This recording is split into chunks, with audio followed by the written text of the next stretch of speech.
Physio channel doctor કવિતા શાહ સાંધાનો ઘસારો ભાગ 3 મિત્રો આગામી વિડીયોમાં આપણે સાંધાનો ઘસારો ભાગ 1 અને ભાગ 2માં આપણે સાંધાનો ઘસારો એટલે શું તેના કારણો અને લક્ષણો તેમજ ફિઝિયોથેરાપી સારવારમાં ઇલેક્ટ્રોનિક સાધનોની મદદથી શેક આપીને કઈ રીતે દુખાવો ઓછો કરી શકાય તેની ચર્ચા કરી। હવે આજની આ વિડીયોમાં આપણે ફિઝિયોથેરાપી સારવારમાં એક્સરસાઇઝનો શું રોલ છે તેના વિશે ચર્ચા કરશું। હવે આપણે ફિઝિયોથેરાપી સારવારમાં એક્સરસાઇઝ તરફ જઈશું। તો સૌથી પહેલી ઘૂંટણના સાંધાના ઘસારા માટેની એક્સરસાઇઝ, પગના પંજાને ઉપરની તરફ ખેંચો। 1 થી 5 સુધી કાઉન્ટ કરો ત્યાં સુધી ખેંચી રાખવાનો અને એને ઢીલા છોડવાના। ઢીલા છોડો, ફરીથી અને ઢીલા છોડો। હવે બીજી એક્સરસાઇઝ, ઘૂંટણના સાંધાને મજબૂત બનાવવા માટે અને સાંધાની ઉપર જે સ્નાયુ આવેલો છે થાઈ મસલ કે જે ક્વોડ્રિસેપ્સ મસલ છે, એ ક્વોડ્રિસેપ્સ મસલ વીક પડવાના કારણે આપણને ડિફોર્મિટી ડેવલપ થવાના ચાન્સીસ વધતા હોય છે। તો આ સાંધામાં ઘસારો અને દુખાવો બંને ઓછો થાય અને સોજો પણ ઓછો થાય તેના માટે આ ઘૂંટણની ઢાંકણી ટાઇટ લૂઝની એક્સરસાઇઝ કરવાની હોય છે કે જેમાં નીચે આ રીતે રોલ મૂકી દેવાનો અને ત્યાર પછી ઘૂંટણને નીચે દબાવવાનું અને ઢીલો છોડવાનો। દબાવવાનું 1 થી 5 સુધી કાઉન્ટ કરો ત્યાં સુધી દબાવેલું રાખવાનું અને ત્યાર પછી એને ઢીલો છોડવાનો। ફરીથી ટાઈટ 1 2 3 4 5 અને રિલેક્સ। હવે આ ક્વોડ્રિસેપ્સ મસલની સ્ટ્રેન્થનિંગ એક્સરસાઇઝ માટે એટલે કે લાસ્ટ 15 ડિગ્રી એક્સટેન્શન એક્સરસાઇઝ કરવા માટે આપણે હવે આ રીતે રેચેટ એટલે કે આવું બ્લોક મૂકશું। ઘરે તમે ચોરસાનો રોલ કે કંઈ પણ વાળીને આ રીતનું લેવલ બને અથવા તો ગોળ તકિયો મૂકીને પણ આ એક્સરસાઇઝ કરી શકાય। તો હવે ઘૂંટણમાંથી પગને ઉચકવાનો છે, પગના પંજાને ખેંચવાનો છે। આ જ પોઝિશનમાં 1 થી 5 ગણો ત્યાં સુધી રહેવા દેવાનું। ત્યાર પછી હવે ધીમે ધીમે એને નીચે લઈ જવાનો। ફરીથી 1 2 3 4 5 અને રિલેક્સ। ફરી 1 2 3 4 5 અને રિલેક્સ। હવે હેમસ્ટ્રિંગ મસલ્સ જે ટાઈટ થઈ જાય છે અને એના કારણે ડિફોર્મિટી ડેવલપ થતી હોય છે, તો આ મસલ્સની ટાઇટનેસ રિલીઝ કરવા માટેની એક્સરસાઇઝ છે। તો સૌથી પહેલાં નોર્મલ પગને ઘૂંટણમાંથી વાળીને મૂકી દેવો કે જેથી બેકના મસલ્સ રિલેક્સ રહે। હવે ત્યાર પછી જે પગમાં તકલીફ છે એ પગને હવે વાળવાનો છે, હાથથી થાઈના મસલ્સને પકડવાના છે અને ત્યાર પછી ઘૂંટણમાંથી પગને સીધો જ ઉપર કરવાનો છે। આમાં હેમસ્ટ્રિંગ મસલ્સ ખેંચાશે। ત્યારબાદ હવે પગના પંજાને ખેંચવાથી કાપ મસલ્સનું પણ સ્ટ્રેચિંગ થશે। આ પોઝિશનમાં 1 થી 5 ગણો ત્યાં સુધી કાઉન્ટ કરો અને હવે ધીમે ધીમે પગને નીચે લાવી દો ઘૂંટણમાંથી। ફરીથી આ જ પ્રમાણે પગને ઘૂંટણમાંથી ખેંચો, સ્ટ્રેટ કરો, પગના પંજાને તમારી તરફ ખેંચો। આ પોઝિશનમાં 1 થી 5 કાઉન્ટ ગણો ત્યાં સુધી રહો। હવે ધીમે ધીમે એને નીચે લાવી દો।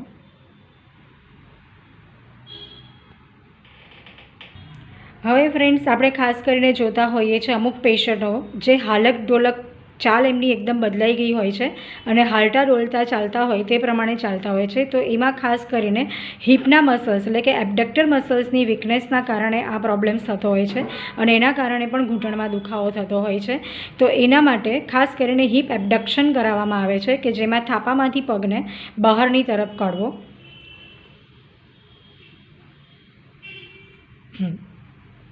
હવે પાછો પગને અંદર લઈ જાઓ। ફરીથી એ જ પ્રમાણે આમાં પગને હોલ્ડ કરવાની જરૂર નથી, તરત જ પાછો અંદર લઈ જાઓ, બહાર લાવો, અંદર લઈ જાઓ। હવે સાંધાના ઘસારામાં ખાસ કરીને વાસ્ટસ મીડિયાલિસ મસલ અફેક્ટેડ હોય છે, તો એના માટે આપણે તેને વીએમઓ એક્સરસાઇઝ કહીએ છીએ। તો આ વીએમઓ એક્સરસાઇઝ કરવા માટે સૌથી પહેલાં થાપામાંથી પગના પંજામાંથી પગને બહારની તરફ નમાવો। હા, ઘૂંટણને ટાઈટ રાખવાનો છે અને આ જ પોઝિશનમાં પગને ઉપરની તરફ ખેંચવાનો છે। 30 ડિગ્રી સુધી જ પાછો નીચે લાવો. ફરીથી આ જ પ્રમાણે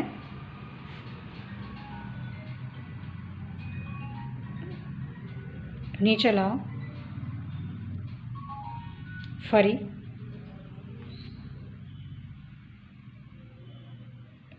નીચે લાવો.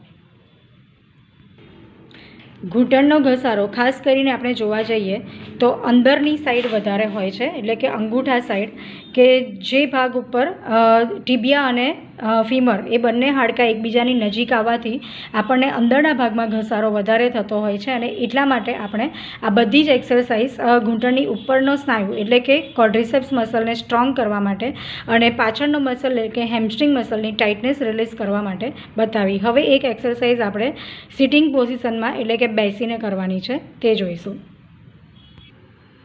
આ એક્સરસાઇઝમાં કમરમાંથી ટટ્ટાર બેસવાનું છે, બંને હાથનો ટેકો આગળ રાખવાનો છે અને ત્યાર પછી ઘૂંટણમાંથી પગને ધીમે ધીમે સીધા ઉપર લઈ જાઓ.